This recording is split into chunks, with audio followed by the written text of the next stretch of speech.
বিজেপির রাজনীতি যেহেতু সীমান্তে চলে আসছে, এটার ডাইভার্স কনসিকোয়েন্স আছে আমাদের রাষ্ট্রে, ফরেন পলিসি কনসিকোয়েন্স আছে, ক্রস বর্ডার টেরোরিজম ক্রিয়েট করা হবে কয়দিন পরে দেখবেন। দাড়িওয়ালা টুপিওয়ালা নামধারী লোকদেরকে জঙ্গি নাটক মঞ্চস্থ করবার চেষ্টা করা হয়েছে না গত কয়েকদিন আগে? আমরা প্রথম দিন থেকে প্রতিবাদ করেছি বলে কি হয়েছে? পুলিশ এই নাটক নিয়ে বেশি দূর যাইতে পারে নাই। বাংলাদেশের সেনাবাহিনীকে নিয়ে নাটক করা হচ্ছে, বিমান বাহিনীতে তেহরিকে তালেবান পাকিস্তানের লোক পাওয়া গেছে, তেহরিকে তালেবান পাকিস্তান ভারতের রয়ের টাকায় ফান্ডিংয়ে চলে, এই গল্প কি আমরা জানি না? আমরা হাওয়া খেয়ে বেড়াই? অতএব এই জঙ্গি নাটক তেহরিকে তালেবান পাকিস্তানের নাটকের খেলা বন্ধ করতে হবে। যেই নাটক ফ্লপ করছে, যেই নাটক সিনেমা হলে গিয়ে কেউ দেখে নাই গত 17 বছর, সেই নাটক আগামী দিনে মঞ্চস্থ করে আপনার শেয়ার বাজারে কোনো দর পতন ঠেকাইতে পারবেন না। অতএব বাস্তবতা হচ্ছে এই গণহত্যার বিচারের দাবি নিয়েই হচ্ছে বাংলাদেশ রাষ্ট্রকে আগামী দিনে মোকাবেলা করতে হবে। বিজেপির এই হিন্দু ফ্যাসিবাদী রাজনীতিকে আমরা কিভাবে মোকাবেলা করব? শাপলার শহীদঘাত আয়োজনের এই পর্যায়ে আমাদের মাঝে আলোচনা করবেন এবি পার্টির সাধারণ সম্পাদক ব্যারিস্টার আসাদুজ্জামান ফুয়াদ। উম্মতের শ্রেষ্ঠ সন্তান, ওলামায়ে কেরাম, প্রিয় উপস্থিতি, জাতীয় নেতৃবৃন্দ, আসসালামু আলাইকুম। আল্লাহ রব্বুল আলামিন বান্দাকে পরীক্ষা করেন, বিপদাপদে ফেলেন এবং কখনো কখনো তার জীবনটা পর্যন্ত নিয়ে যান জান্নাতের বিনিময়ে। আপনারা যারা ওলামায়ে কেরাম আপনারা জানেন যে আল্লাহ তো আমাদের জীবনটা তো কিনে নিয়েছেন না, জান্নাতের বিনিময়ে কিনে নিয়েছেন।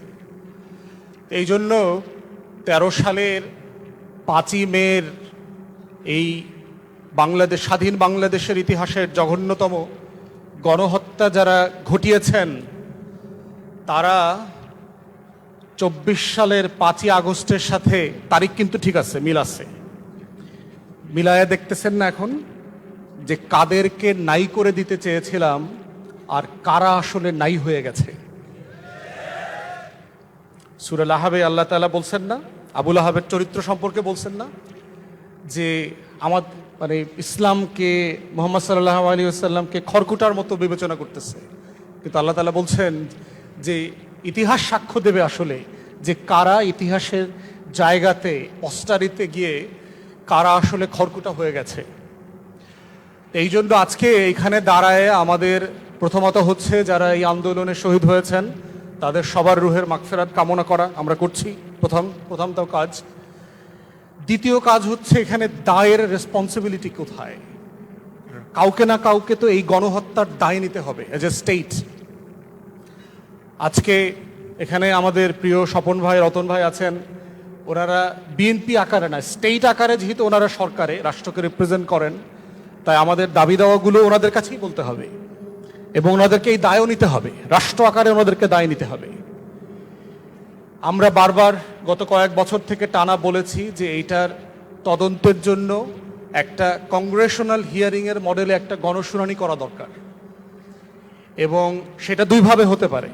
একটা হচ্ছে যে আপনি ইনডোরে পার্লামেন্টে করতে পারেন, ক্রস পার্টি স্ট্যান্ডিং কমিটি দিয়ে করতে পারেন, বাট আমরা বারবার প্রস্তাব করেছি যে আপনারা ক্রস পার্টি পার্লামেন্টেরিয়ান এবং এক্সপার্ট, মানবাধিকার কর্মী, আইনজীবী, ওলামায়ে কেরাম যারা আছেন, সাংবাদিক, তাদেরকে সবাইকে নিয়ে একটা বড় প্যানেল করে শুনানি হওয়া দরকার এবং সেটা লাইভ ব্রডকাস্ট হইতে হবে, যেভাবে সংসদ ব্রডকাস্ট হয়, যে সেই দিনকার কি হয়েছে তার আগের দিন, সেই দিন, পরের দিন। এই যে হাজার হাজার লক্ষ লক্ষ ওলামায়ে কেরামরা এসছেন, বিকালে সন্ধ্যার পর থেকে পুরো রাত জুড়ে এই যে লক্ষ লক্ষ বুলেট মারা হয়েছে, তার আসলে ফলাফলটা কি দাঁড়িয়েছে? নেট বন্ধ করে দিয়ে, টেলিভিশন বন্ধ করে দিয়ে, শাটডাউন করে দিয়ে, ডিশ বন্ধ করে দিয়ে, টোটাল এলাকা খালি করে, বিদ্যুৎ কেটে দিয়ে 1.5-2 লক্ষ বুলেট ছুড়বার যে অভিজ্ঞতা, ওই এলাকাবাসী সেই দিন পাশে ছিলেন, শুনেছেন। আমরা দেশের বাইরে ছিলাম, কিন্তু এলাকাবাসীর কাছ থেকে শুনেছি, মনে হচ্ছে যে এখানে যুদ্ধ হচ্ছে, ইসরায়েল বোমা মারতেছে গাজার উপরে, সেরকম একটা অবস্থা মনে হচ্ছে চারপাশে। যে এটা যে একটা রাজধানী, এটা শহর, এটা যে মুসলমানের দেশ।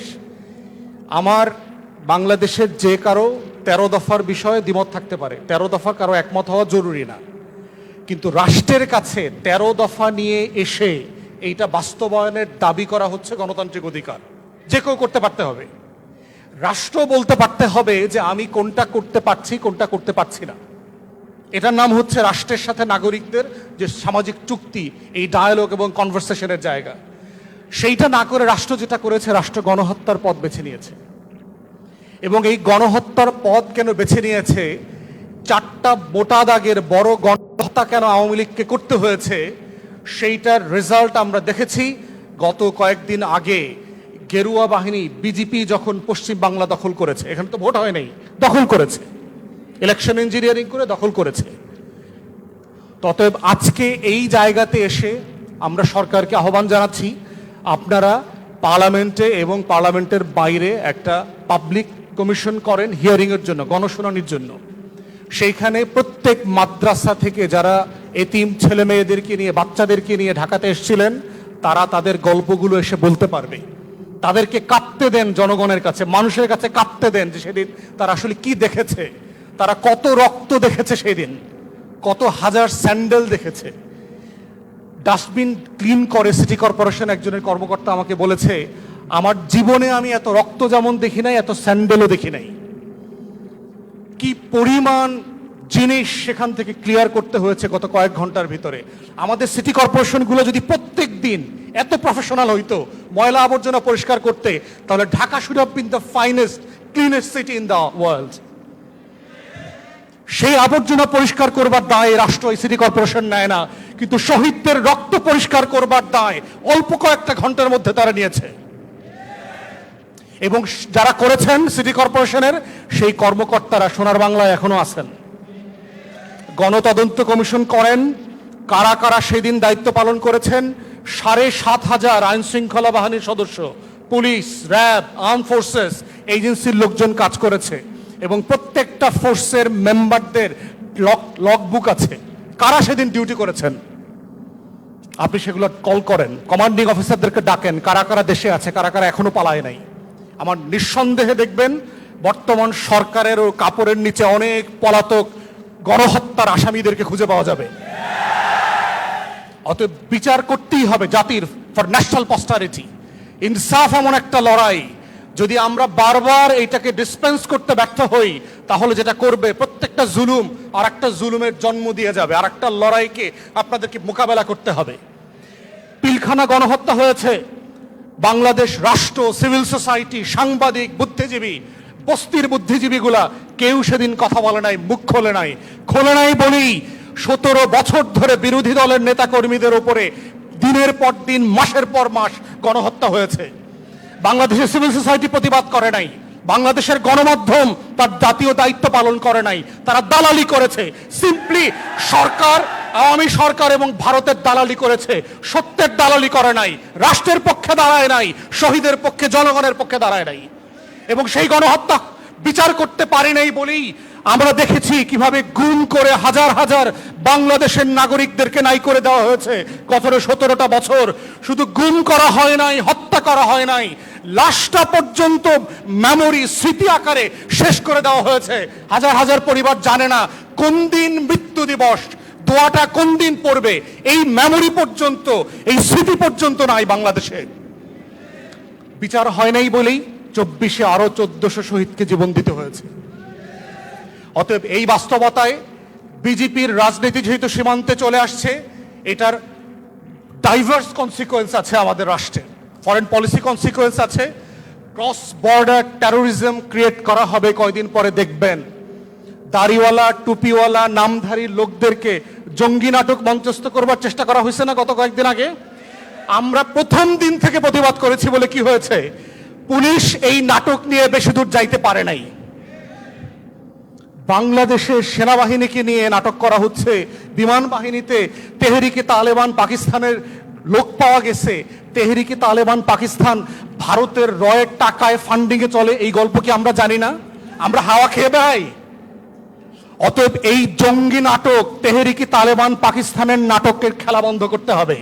যেই নাটক ফ্লপ করছে, যেই নাটক সিনেমা হলে গিয়ে কেউ দেখে নাই গত 17 বছর, সেই নাটক আগামী দিনে মঞ্চস্থ করে আপনার শেয়ার বাজারে কোনো দর পতন ঠেকাইতে পারবেন না। অতএব বাস্তবতা হচ্ছে এই গণহত্যার বিচারের দাবি নিয়েই হচ্ছে বাংলাদেশ রাষ্ট্রকে আগামী দিনে মোকাবেলা করতে হবে। বিজেপির এই হিন্দু ফ্যাসিবাদী রাজনীতিকে আমরা কিভাবে মোকাবেলা করব, এবং ওলামায়ে কেরামের হিস্টোরিক রেসপন্সিবিলিটি আছে। হেফাজতের আন্দোলনটাকে যেভাবে প্রান্তিক পর্যায়ে নিয়ে যাওয়া দরকার ছিল, আমরা ওলামায়ে কেরামদের কাছ থেকে সেটা দেখি নাই। এই দাবিটা নিয়ে প্রত্যেক মসজিদ, মাদ্রাসা, পাড়ায়, মহল্লায় যেভাবে সভা সমাবেশ, দাবিনামা উত্থাপন করবার দরকার ছিল, ওলামায়ে কেরামদের কাছ থেকে আমরা সেটা আশা করেছিলাম, সেটা আমরা দেখি নাই। আমরা আশা করেছিলাম যাদের উপরে জুলুম হয়েছে তারা জুলুমের বিপক্ষে প্রত্যেক পাড়ায় মহল্লায় দাঁড়াবেন, আমরাও পাশে গিয়ে দাঁড়াবো, যে একসাথে মিলে এই লড়াইটা করা, বাংলাদেশ রাষ্ট্রের জন্য, ইনসাফের জন্য, আজাদির জন্য এই লড়াইটা করা। এবং ওলামায়ে কেরামকে আগামী দিনেও সাবধান থাকতে হবে, আপনাদেরকে যেন বিজেপির এই গেরুয়াময় সীমান্তে, আমার প্রত্যেক সীমান্তে এখন বিজেপি আক্রমণ করে বসছে, এই জায়গার রাজনীতি আগামী ওলামায়ে কেরামদেরকে কোনো ফাঁদে যেন না ফেলে, সেই নাটক থেকে আমাদেরকে বাঁচার জন্য এখন থেকে প্রস্তুত হতে হবে। হেফাজতও কিন্তু আওয়ামী লীগের ফাঁদে পড়েছে, সেই নাটকও কিন্তু আমরা দেখেছি। অতএব আমরা চাই ইনসাফের পক্ষের ওলামায়ে কেরামরা, আজাদির পক্ষের ওলামায়ে কেরামরা দ্বীনের ঝান্ডাকে মজবুত করে ধরবেন, মুখলেসের সাথে, ইখলাসের সাথে, কোনো ধান্দা ফান্দা থাকতে পারবে না এর ভিতরে। এবং সেই লড়াইটা আমরা সবাই মিলে লড়বো ইনশাআল্লাহ। শহীদদের জন্য আবার রুহের মাগফিরাত কামনা করে আমার বক্তব্য শেষ করছি। আসসালামু আলাইকুম। আসসালামু আলাইকুম রহমতুল্লাহি ওয়া বারাকাতুহু। আজকের যাদেরকে স্মরণ করে আমরা একটা পাটাতনে আমরা দাঁড়িয়ে কথা বলছি, সামনে উপস্থিত এখানে কোনো দিনই কোনো এলেমের কোনো কথা আমার মুখ দিয়ে বলার চেষ্টা করাটাই এটা বেয়াদবি, যাদের সামনে বসে আছি এবং আমার সামনে যারা উপস্থিত। আমি আমার প্রয়োজনীয় কথাগুলো বলেই আমি আমার কথাগুলো শেষ করব। এখানে নাসিরউদ্দিন ভাই একটা কথা বলে চলে গেলেন, উনি থাকলে আমি বলেছিলাম একটু বসেন। পবিত্র কোরআনে একটা শব্দ আছে, সেটা হলো ও আউযু বিকা রব্বি আইয়াহদুরুন। আমরা তো সবসময় আউযু বিল্লাহি মিনাশ শাইতানির রাজিম, শয়তান থেকে পানা চাই। আর পরের শব্দের অর্থটা কি? আমার কাছে শয়তান আগমন হোক, এর থেকে আল্লাহ আমি তোমার কাছে পানা চাই। তো এই পাটাতনের উপর 2013 সালের 5ই মেতে যেই নারকীয় কাদের উপর হামলাটা হয়েছিল, ওইটাকে আমরা যদি একটু হৃদয় দিয়ে ধারণ করি, এবং হৃদয় দিয়ে ধারণ করার কারণে বর্তমান যে সরকার এবং তারই যে তথ্যমন্ত্রী, উনি যে আসছেন, এখানে আসছেন কি জেনে বুঝেই তো এখানে আসছেন, আলেমদের মাঝে আসছেন, আপনাদের অনুভূতির প্রতি মমত্ববোধ নিয়ে একাত্মতা ঘোষণা করে মূল্যবোধের উপরই কিন্তু উনি এখানে আসছেন। তো উনাকে যারা আসতে দিতে চান না, আলেম এবং হেফাজতের মধ্যে, আমাদের মধ্যে যদি কোনো বিভেদ না থাকে, যেই ঐক্যটা ছিল এই 8 বছর, মানে আমাদের 2013 সালের যেই 5ই মে, ওদিন তো আমরা একসাথে জীবন দেওয়ার কাফেলায় ছিলাম। আজ কেন এই 2-2.5 মাসের মধ্যে আমরা কেন ওই পাটাতনটাকে, যেই পাটাতনের উপর স্বৈর শাসককে আমরা একসাথে ফ্রাই করে বাংলাদেশ থেকে বিতাড়িত করেছিলাম, তখন তো আমাদের মাঝে কোনো অনৈক্য ছিল না। আর ওই গরম তাওয়াটা 2.5 মাস না যেতে এখন ওই তাওয়ার মধ্যে জহিরুদ্দিন স্বপন ভাই আসছে, এই জন্য মিডিয়া আসছে না। জহিরুদ্দিন স্বপন এই সরকারের বার্তা নিয়ে আসছেন। আমাদের মধ্যে যেরকম কোনো জুলাইয়ের চেতনার মধ্যে আমাদের কোনো বিভেদ নাই, এই আলেমও আমাদের হৃদয়ে ধারণ করে মাথার তাজ হিসাবে ইসলামী মূল্যবোধকে মূল্য দিতে এই সরকার, তারই প্রতিনিধি হিসাবে জহিরুদ্দিন স্বপন ভাই আসছে। এই কথাটা আমি যদি নাসিরউদ্দিন ভাইয়ের সামনে বলতে পারতাম, আমার মনটা আরো ভালো হতো। কারণ আমরা চাই না কোনো বিভেদের মধ্যে ওই পলায়ন পর কোন দেয়ালের উপর যে অপশক্তি, যে বাংলাদেশের কোনো সুযোগ যদি আসে, আমি আপনি কেউ কিন্তু নিরাপদ থাকবো না। 5ই আমার যেই তারিখে ঘটনাটা, আমার বাড়ি মুন্সিগঞ্জ গজারিয়া দিয়া আমার যেতে হলে আমার এই ড্যামরা দিয়ে যেতে হয়। আমি দেখেছি এই শাপলা চত্বর কাদের রক্তে রঞ্জিত হয়েছে। বিশেষ করে 5ই এই অগাস্টের জুলাইতে এই যে হেলিকপ্টার দিয়ে এই ভয়ঙ্কর হাসিনা কি বলেছিল, হেলিকপ্টার দিয়ে নাকি পানি দিয়ে নাকি আমার এই মানুষগুলোকে নাকি উনি শান্ত করতে চেয়েছে। কত বড় মিথ্যাচার এই জমিনে করছে, আল্লাহ তার বিচার করছে না? এই আপনার ড্যামরাতে এই আলেমুল আমাদের সবচেয়ে বেশি ভূমিকা ছিল, এটা তো আমরা নিজ চোখে দেখেছি, গাওয়াই তো আমরাই দিলাম।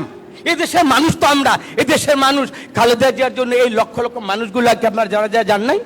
তারেক রহমান যখন বাংলাদেশের সংসদে বক্তব্য দেয়, তখন কি আল্লাহ নামে এই যে সর্বশেষ বক্তব্যটা দিল, 7 বার আলহামদুলিল্লাহ বলে আল্লাহর উপর শুকরিয়া করি তো উনি বক্তব্যটা দিয়ে যাচ্ছেন। তো আমরা কেন তারেক রহমানকে আমাদের খলনায়ক বানিয়ে, আমাদের ভুল ত্রুটি থাকতে পারে, আমরা যদি কোনো চেতনা থেকে, কমিটমেন্ট থেকে বাইরে যাই, আপনারা আমাদেরকে সচেতন করবেন।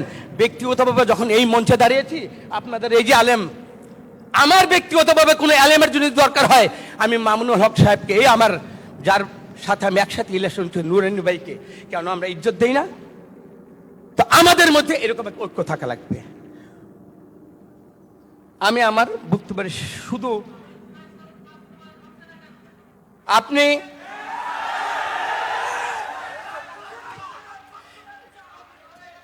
আচ্ছা,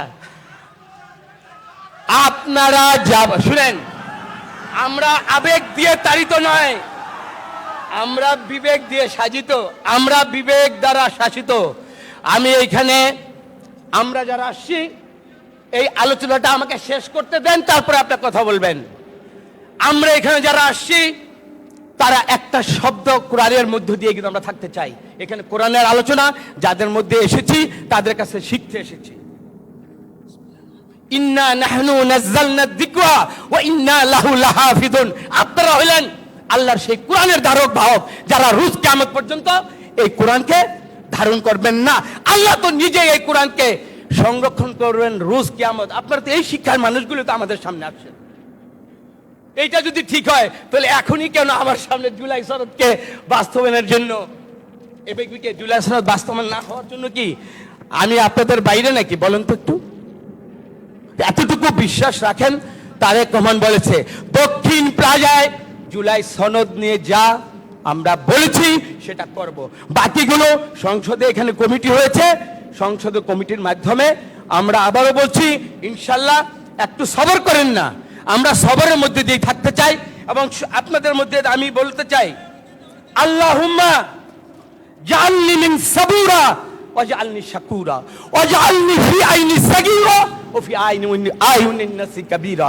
আমরা আল্লাহর কাছে আমরা ছোট থাকতে চাই, আর আপনাদের সবাইকে নিয়ে আমরা আপনাদের কাছে ছোট থাকতে চাই, আর আল্লাহর কাছে কেন আমরা বড় থাকতে পারি? তো সবাই যদি এক থাকি এবং ন্যাক থাকি, আমরা মনে করি এই দেশটা স্বাধীনতার জন্য যেরকম 72-71 চেতনার মধ্যে আমাদের থাকতে হবে, আমাদের জুলাইয়ের চেতনার মধ্যে ইনশাআল্লাহ আমাদেরকে থাকতে হবে।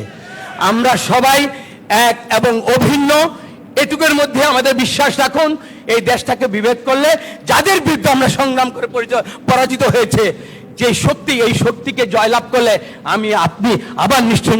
সর্বশেষ এইখানে আশাবাদী কি, আজকে এখানে আসছেন, আমি এই প্রথম যারা ইসলামের দাড়ি টুপি দেখলে যারা আমাদেরকে জঙ্গি তত্ত্ব দিত। শুনেন, এই শাপলা চত্বরের পরে এক্ষুনি শেষ করে দেবো, শাপলা চত্বরের পরে আমি চিকিৎসার জন্য দেশে বেরিয়ে যাচ্ছি, তখন আমার দাড়ি, আমি বললাম যে এয়ারপোর্টে তো ইমিগ্রেশন আমার যেতে দিব না। তখন একজন বললো কি তুমি যুদ্ধের ক্ষেত্রে দাড়িটা সাফ করে যাও। তখন আমি আল্লাহর উপর বললাম, তো আমি যে কোনো কিছুর জন্য হুজুরদের আমি মোয়ামেলায় যাই, আমি যে কোনো ফতুয়াটা জানি। আপনাদের মধ্যে থেকে এক আলেম আমাকে বলছেন, তুমি ইমিগ্রেশনে যাবা, ওই ইমিগ্রেশনের অফিসারের চেহারার দিকে তাকায় বলবা, ইয়া সুব্বুহু ইয়া কুদ্দুসু ইয়া গফুরু ইয়া ওয়াদুদ। আমি ওই একিনের উপর, ওই মহান রব্বে কারিমের উপর, সত্তার উপর বিশ্বাস করে আমার দাড়ির উপর হাত দেই নাই, আমি ঠিকই ইমিগ্রেশন ক্রস করে গেছি। তো ইমানের যদি আমার আকীদা, আল্লাহর উপর বিশ্বাসটা যদি ঠিক থাকে, ইনশাল্লাহ আমি আপনি এই বাংলাদেশ সবাই আমরা মিলেই আমরা জয়লাভ করতে চাই।